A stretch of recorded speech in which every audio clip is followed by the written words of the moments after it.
So when did you go missing, and why was it good you had your address? I actually went missing once too, but I forgot to get off the bus. And the bus driver had a first grader left over. I've got one too many kids here. Where do you live? I don't know. But I always moved all the time. This was in the early 60s, and I was still living in Washington, D.C.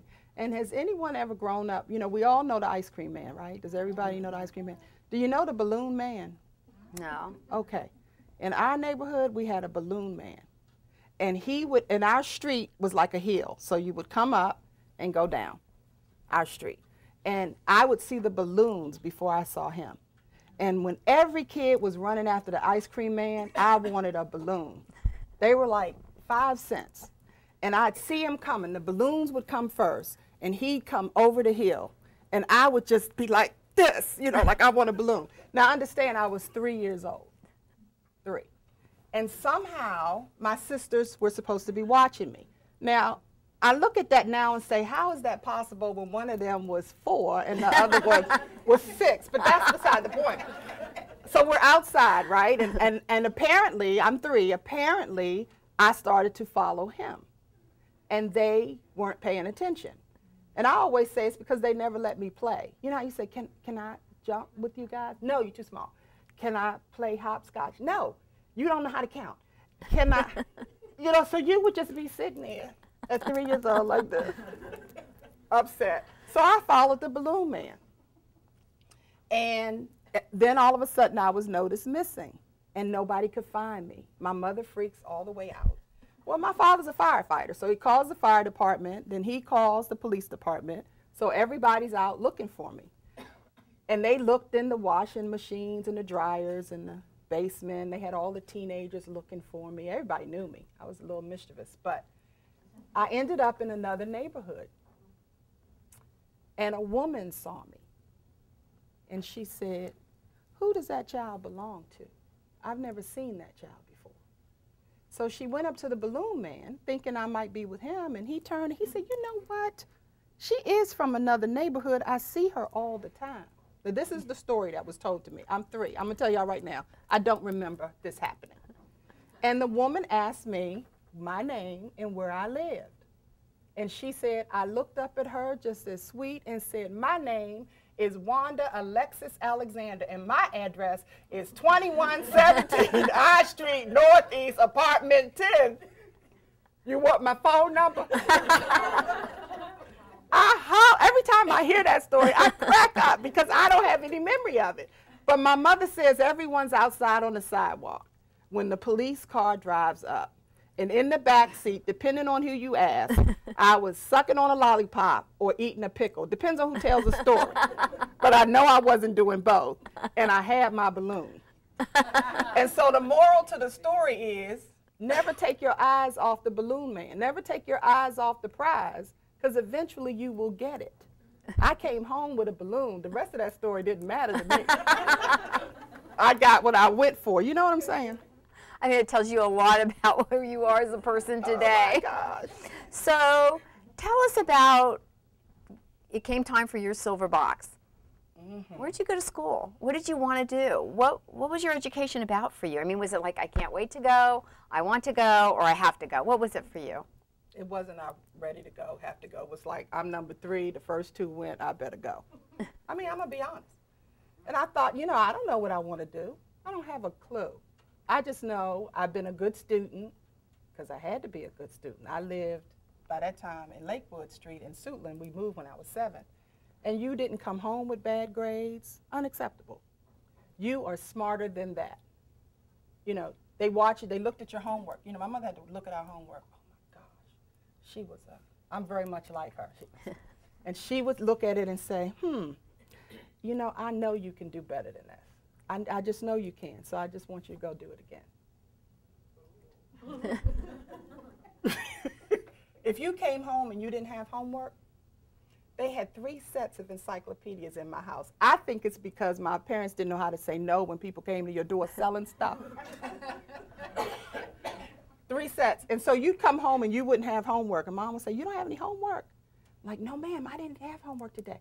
Go downstairs and get the encyclopedia, get P, and write me a report on potatoes.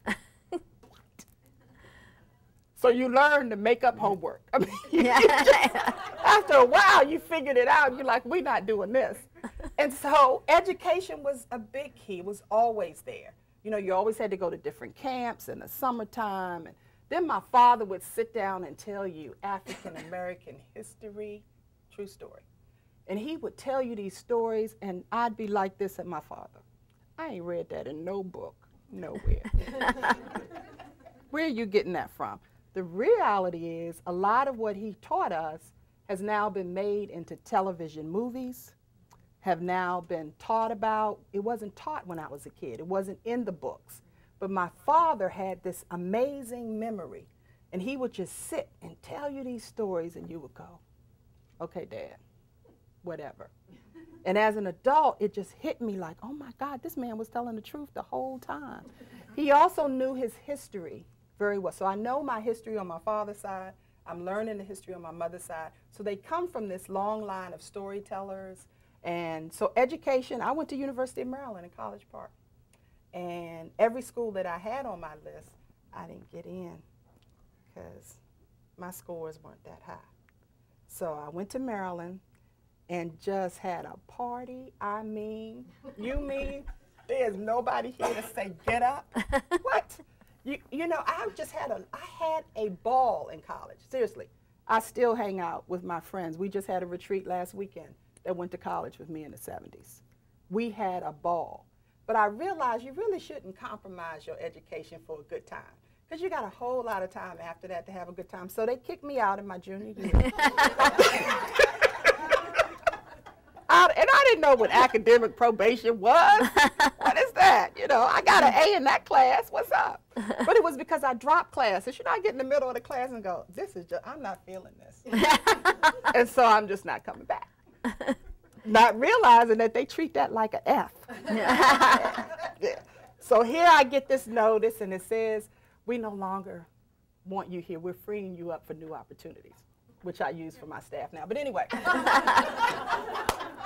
I go home, and my mother, I tell you, my mother's job was with the district government, and she made sure that women on welfare were educated. They had an amazing program called Work Incentive, so that was her job.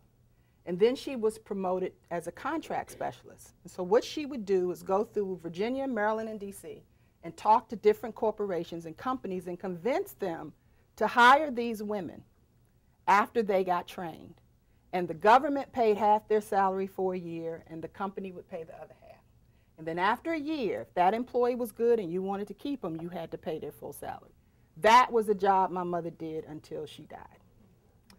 Got amazing stories about her. Anyway, I find it very amazing, like a continuation of her amazing life, that I now get to employ women. And I also have assisted women on welfare and young people in our area, metro area, who just needed an additional leg up.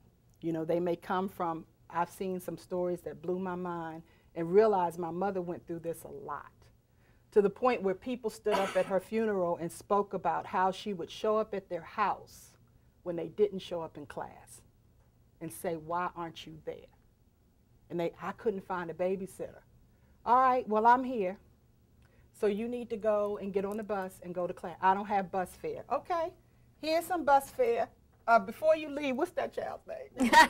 And that one, okay. And these are the stories these people told at my mother's funeral. I had no clue, none. My mother did not come home and talk about her job. She didn't come home and talk about any of these women.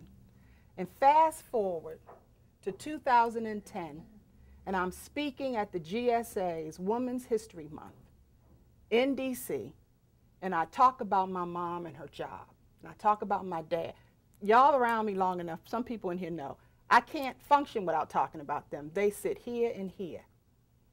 And this woman comes up to me after the presentation, and I'm going to try not to get weepy.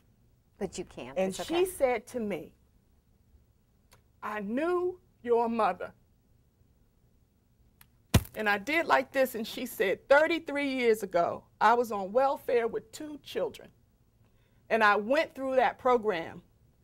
And your mother got me a job here at GSA for the summer. And she said after the summer, my job was over and I didn't know what I was going to do. And they called me back. And I have been here for 33 years thanks to your mother. I have had some of the best moments in my life, but that one right there, woo! You know, I think that that's so powerful, is to understand, and your mother's behavior, certainly your parents obviously created this foundation for a family that's extraordinary, you and your siblings. But I think it's also telling, when we share that, how you in your life can impact in a moment somebody else's life. And I always remember that. I always try to think in this moment, even if I'm having a bad day and I cross somebody's path, I always try to share a kindness, a thought. If I need somebody struggling for $1, and one time I was behind a woman who had food stamps when I was in a grocery store, and she didn't have the money to buy the food. And I don't share that with you because it's not about me, but it's the fact that I had a few extra dollars. And the guy was there going to say, I'm sorry, I can't help you. And I said, what's the balance? And it wasn't, but it's in that moment of kindness. And I always think, for a moment, somebody knew somebody else cared. Maybe some children were fed. I mean, it wasn't like she was buying the best potatoes. She was buying not the best, you know, that were on sale potatoes. And I thought, we have an obligation in this world to share our abundance at any moment, and whether or not it's to share an opportunity. And if you can, you always should, because it's a path that changed this woman's life. Because what if your mother had not crossed her path?